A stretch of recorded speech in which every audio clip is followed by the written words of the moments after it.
United Nations Resident Coordinator in Bangladesh, Gwen Lewis, pays farewell call on Chief Advisor Professor Mohammad Yunus. Chief Advisor's New York visit highly fruitful, says Gwen Lewis.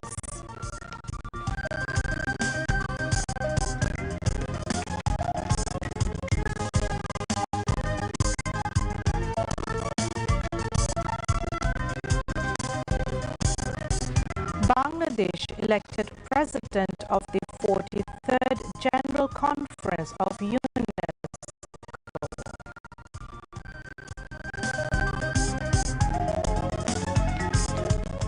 Tribunal's investigation agency starts investigating committing crimes against humanity.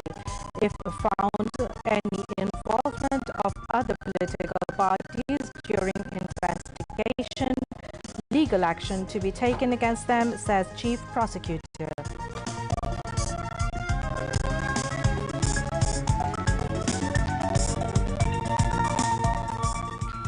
Third day of cross-examination of Chief Investigation Officer in case against Sheikh Hasina and two others for crimes against humanity committed during July mass uprising ends. Cross-examination resumes tomorrow.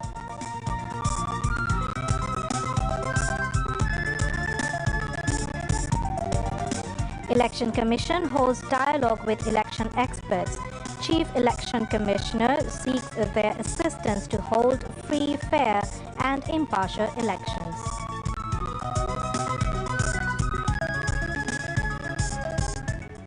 Sixth martyrdom anniversary of Shohid Abrar Fahad observed.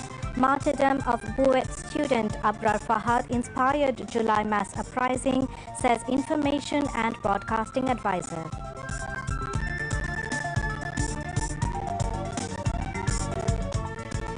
Any harm to people of country not to be tolerated under any circumstances if BNP comes to power.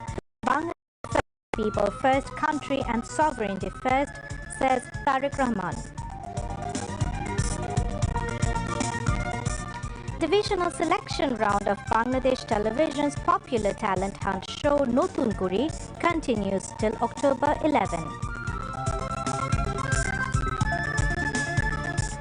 More than 67,000 Palestinians were killed in 2 years of Israeli attacks in Gaza. Israel committing live genocide in Gaza, says human rights activist Greta Thunberg.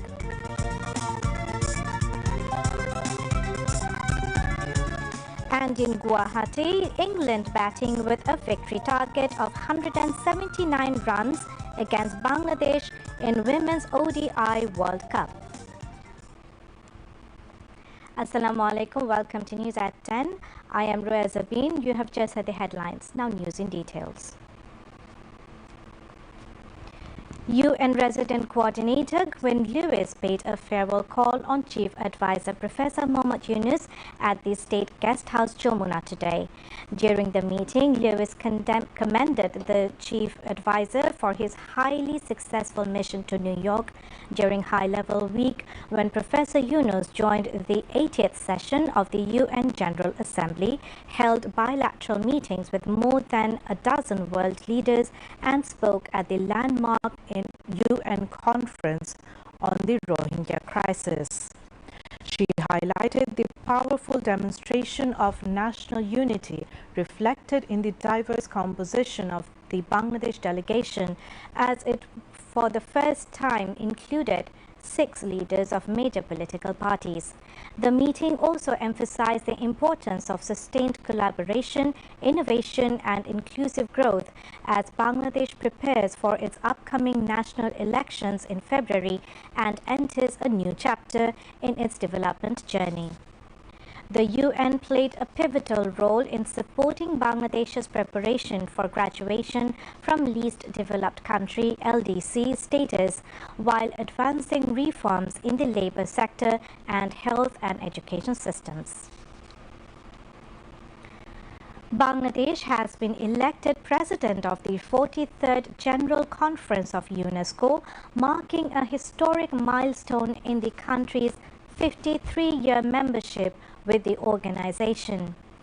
During the vote held on 7 at the 222nd session of the UNESCO Executive Board in Paris, Bangladesh candidate Ambassador Khondokar M. Talha secured the presidency with a 30-27 victory over Japan. Initially, 4 countries, Bangladesh, Japan, India and the Republic of Korea, had contested the position. However, India and the Republic of Korea withdrew their candidatures in September. This is the first time Bangladesh has been elected to this apex position within UNESCO. Ambassador Khondokar M. Talha, Bangladesh's permanent delegate to the UNESCO, and Ambassador to France, Monaco and Ivory Coast will assume the presidency. He will succeed Ambassador Simona Mirela Miculescu of Romania at the upcoming General Conference to be held later this month in Samarkand, Uzbekistan.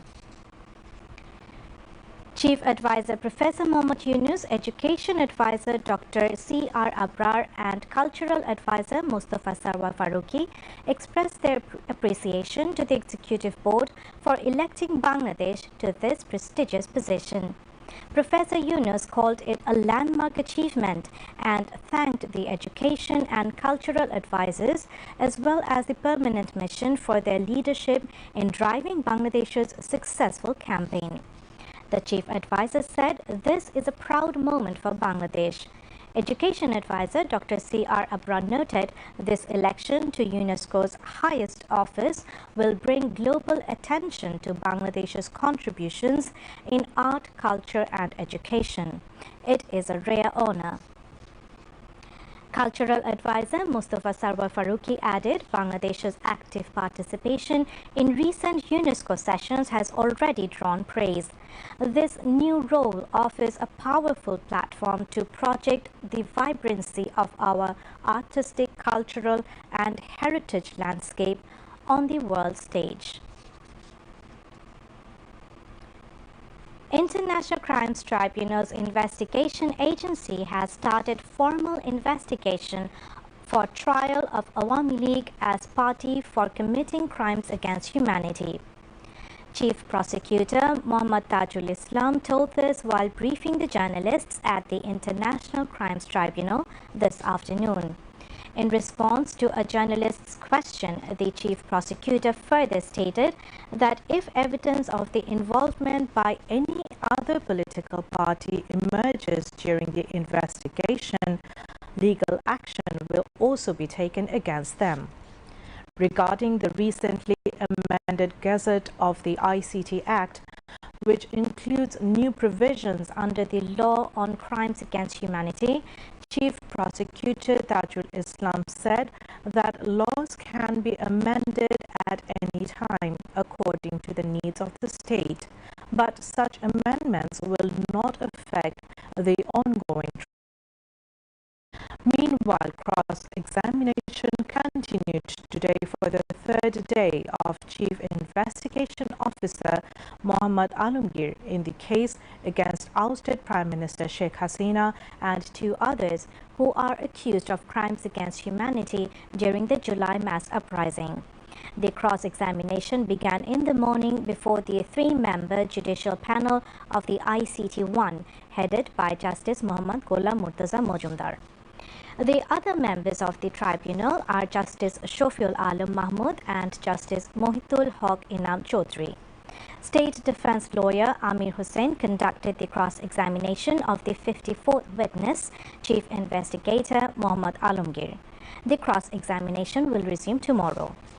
In another development, testimony continued for the 8th day in the case filed over the burning of 6 bodies and 7 murders in Ashulia during the July uprising against a former MP, Saiful Islam, and 15 others. The 3-member panel of the ICT-2, headed by Justice Nazrul Islam Chaudhry, conducted the proceedings. The other members are Judge Muhammad Manjurul Basit and Judge Noor Muhammad Shahriar. Testimonies of 2 witnesses were scheduled to be recorded today. Over the past 7 days, the tribunal has heard testimonies from 11 witnesses, in this case.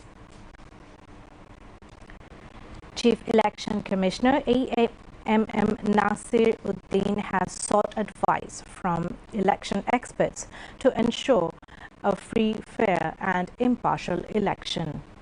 He said in the past they had to work in favor of one side, but that situation has changed now. The CEC also warned that action will be taken against anyone found working in favor of a particular party. He made this remark this morning during his opening speech at a dialogue with election experts held at the Election Commission building in Agra. The CEC said he wanted to learn about the potential challenges that might arise during the election process. Finally, the Chief Election Commissioner sought feedback on any limitations the Election Commission might face in organizing a fair and transparent election.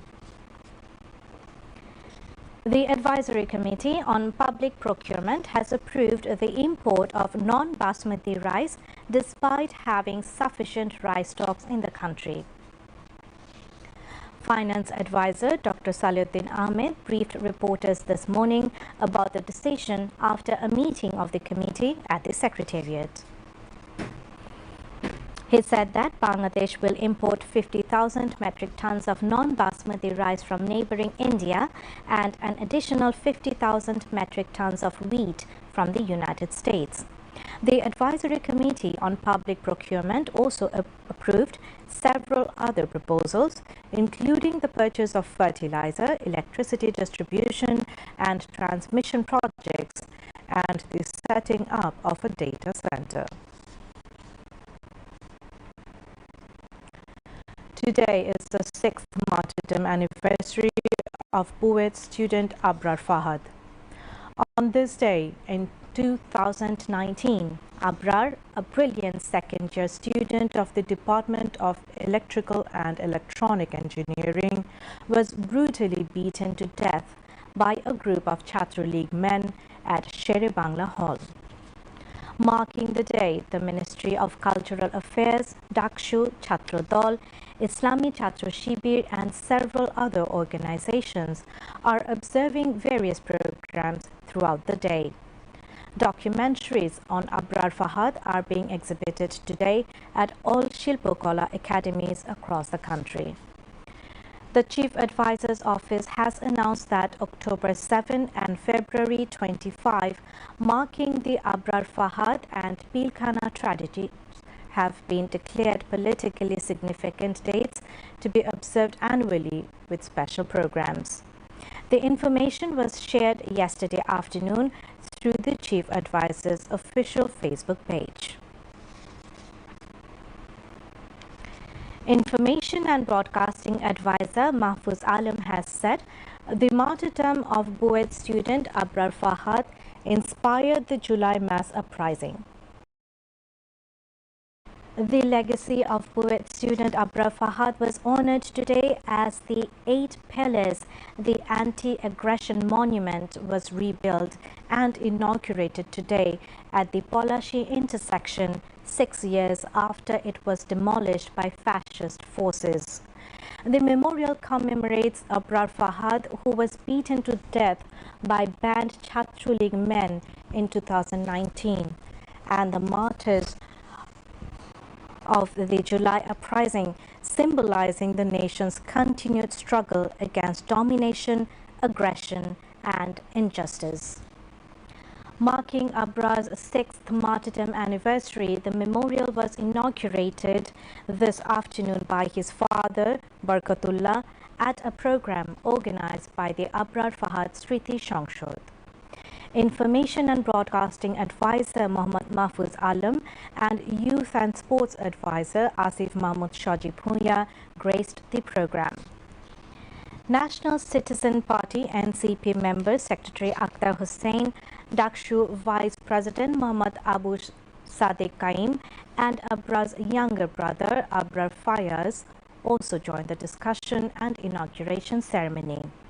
While addressing, Advisor Mohammad Mahfuz Alam highlighted the role of the young generation as the nation's strength. Bangladesh's young generation stands as the nation's greatest source of strength and must now prepare to lead the country's next battles against domination, aggression, and all forms of injustice with a renewed sense of national commitment and moral vision, he said. Advisor Asif Mahmood Shajipuya described the anti-aggression monument as a symbol of Bangladesh's enduring struggle for sovereignty, democracy and justice, values embodied by Abrar Fahad. NCP Member Secretary Akhtar Hussain said, while speaking out against Indian aggression, poet student Abrar was brutally martyred 6 years ago by Chhatra League. That is why this installation was named as the 8 Pillars, the Anti-Aggression Monument. The 8 pillars signify sovereignty, democracy, defense, communal harmony, self-reliance, protection of nature, and industry, culture, freedom, and human dignity.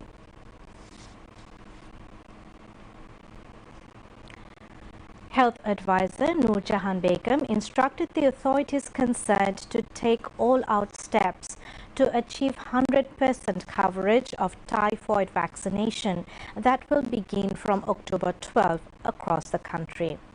She was addressing the National Advocacy Meeting on Typhoid Vaccination Campaign 2025 held at Shohid Abu Said Convention Hall in city's Shahbag area today. All the children aged from 9 months to under 15 years can take typhoid vaccine, she added. Noor Jahan Begum said the typhoid vaccination program would begin across the country with a target to give vaccine to 5 crore children.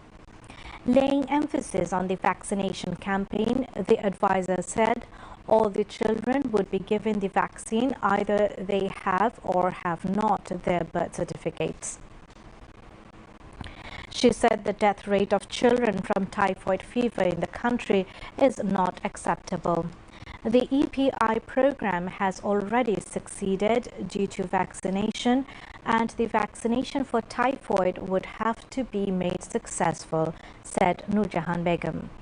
The Global Alliance for Vaccines and Immunizations and the UNICEF have been assisting the typhoid vaccination program jointly. Special Assistant to the Chief Advisor for Health, Professor Dr. Saidur Rahman was present at the meeting as a special guest, while Health Secretary Mohammad Saidur Rahman presided over. UNICEF representative Deepika Sharma and Deputy Representative of the World Health Organization, Dr. Rajesh Narwal, among others, spoke at the meeting.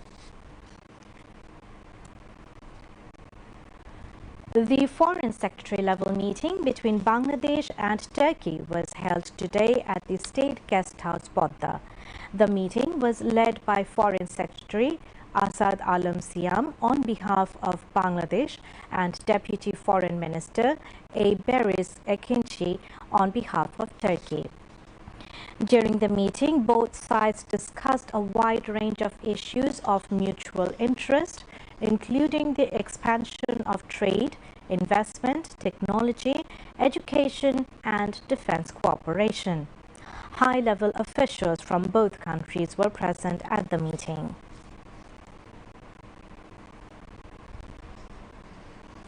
BNP Acting Chairperson Tariq Rahman has said that the future BNP will be a democratic and accountable political party built on a strong foundation of people's participation.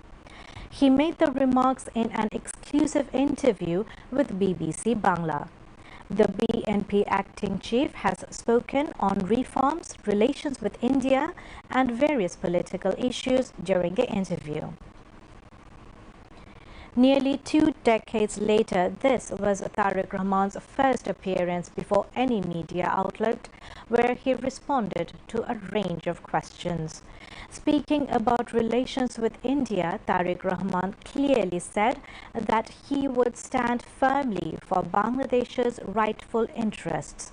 He also reiterated his party's stance in favor of implementing reforms through an elected parliament.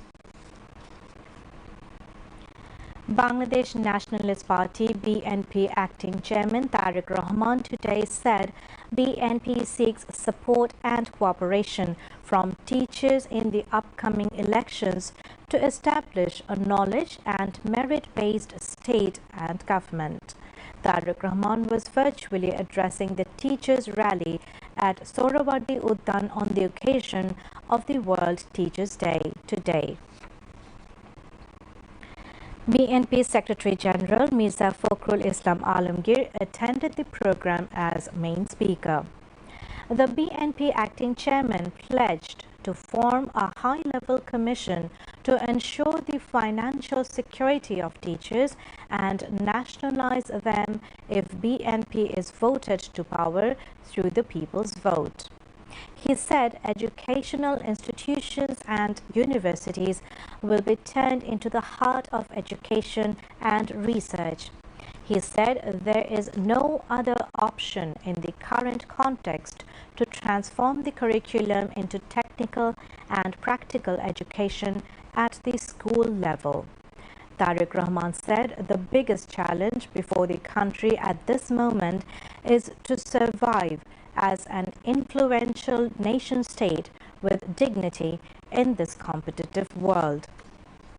Stating that the country's teachers are one of the main driving forces to build a knowledge-based state and society. The BNP acting chairman said, if they remain weak, it is not possible to build the state in a strong foundation. He said it is necessary to ensure the financial security of teachers in the state and society as well as social respect. Among others, BNP Standing Committee member Dr. Moin Khan, Amir Khosrow Mahmood Chaudhry and Professor A.Z.M. Zahid were present on the occasion. Bangladesh Television's oldest and most popular program, Notun Kuri, continues to inspire children from every corner of the country to dream of a bright future. After the completion of the preliminary round, the divisional auditions of Notun Kuri are now underway. These auditions are being held simultaneously across all 8 divisions of the country and will continue until October 11. From the divisional round, 960 contestants will advance to the final selection phase. This year's competition includes 9 categories: acting, recitation, storytelling, comedy, general and classical dance, patriotic and modern songs, Nazrul and Robindra Sangeet, folk music and Hamd Naat. On the 4th day of the divisional round, the television centers came alive early in the morning with the footsteps of participating children and their parents. Launched in 1976, Notun Kuri was the first reality show-style talent hunt in the subcontinent, discovering many renowned artists over the decades. After a long hiatus, the show has returned with its original name and theme song to continue its legacy of nurturing young talent. Now, international news.